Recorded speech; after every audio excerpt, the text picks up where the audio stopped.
Hello everyone. तो हम लोग को सभी को पता है कि एनएमसी की वेबसाइट पे एक ऑफिशियल नोटिस, ठीक है, वो रिलीज हुआ है जिसमें कि कुछ पॉइंट मतलब 2024 के बाद जो एग्ज़ाम है तुम्हारा, मेनली 2024 वाला एग्ज़ाम और 25 वाला, ठीक है, उसके लिए कुछ एक नोटिस निकाला है जो हम लोग को जानना बहुत ज़रूरी है। क्योंकि हम लोग को पता है एग्ज़ाम के पहले एक नोटिस निकाला था जिसमें बहुत सारे बच्चों को थोड़ा सा स्ट्रेस में डाल दिया था एज लिमिट के बारे में, ये सब के बारे में। तो उसके बारे में आज हम लोग जानते हैं तो कौन कौन सा ये नोटिस तुम्हारा निकाला है, ठीक है। तो हम लोग सभी देख, सबसे पहले तुम्हारा क्या है कि तुम कब तक एलिजिबल हो नीट का एग्ज़ाम देने के लिए। क्योंकि हम लोग को बहुत पहले था 25 साल तक जनरल के लिए, बाकी सब के लिए तुम्हारा 30 तक था। लेकिन ये 2024 में जो बच्चे एग्ज़ाम देंगे कोई एज लिमिट नहीं है। मीन्स मिनिमम तुम्हारा 17 साल, जिस बच्चे का जन्म 2007, ठीक है, 7 तक हुआ है, ठीक है, तो वो दे सकता है। 7 के बाद वाला नहीं दे सकता, 8-9 वाला नहीं दे सकता है, ठीक है।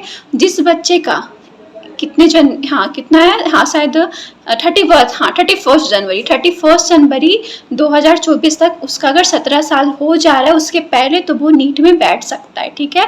और जो 25 का दे रहा है उसका 2008 होना चाहिए। तो हम लोग तो मिनिमम देख लिए 17 होना चाहिए। अब मैक्सिमम कितना होना चाहिए, तो मैक्सिमम आपका 24 भी है, 25 भी है, 26, 27, 28, 50, 30, 36 जितना है आप नीट दे सकते हैं। आप नीट में अपियर हो सकते हैं, मतलब कि कोई भी एज लिमिट इसमें तुम्हारा नहीं है अभी तक, ठीक है। तो इस बात का ध्यान रखना, कोई भी एज लिमिट अभी तक नहीं है, ठीक है। अब तुम्हारा एज लिमिट हो गया, मिनिमम कितना था, 17 साल तुम्हारा था, मैक्सिमम कितना था कि कोई अपर एज लिमिट नहीं है। तो हम लोग देखो अब आगे देखते हैं, एज लिमिट का तो कोई क्राइटेरिया ही नहीं रहा। और दूसरा तुम्हारा क्या, तुम अगर ओपन बोर्ड से भी 12th का एग्जाम तुम लोग में से कोई दिया हो तो वो भी बैठ सकता है नीट का एग्जाम में, उसके लिए भी कोई बंदिश नहीं है। और थर्ड तुम्हारा पासिंग मार्क कितना होना चाहिए, ठीक है। तो जनरल वालों के लिए फिजिक्स, केमिस्ट्री और बायो के लिए 50%, जनरल ओबीसी एसटी, ये सॉरी जनरल का तो 50% हो गया, और ओबीसी एसटी एससी के लिए 40% होना चाहिए फिजिक्स, केमिस्ट्री, बायो में, तीनों में। देखो एक काउंसलिंग के लिए पहले क्या था कि पहले 15% सीट जो था ऑल इंडिया पहले काउंसलिंग करवाता था, फिर स्टेट वाइज करवाता था, लेकिन अब ऐसा नहीं होगा, अब कॉमन काउंसलिंग होगा, ठीक है।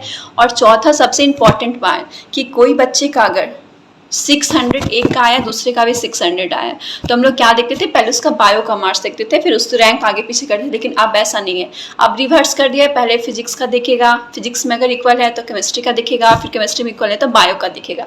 तो ये तुम्हारे एनएमसी का न्यू नोटिस था, तुम लोग इस मतलब पैनिक नहीं होना, एज लिमिट ये सब कुछ नहीं है, ठीक है।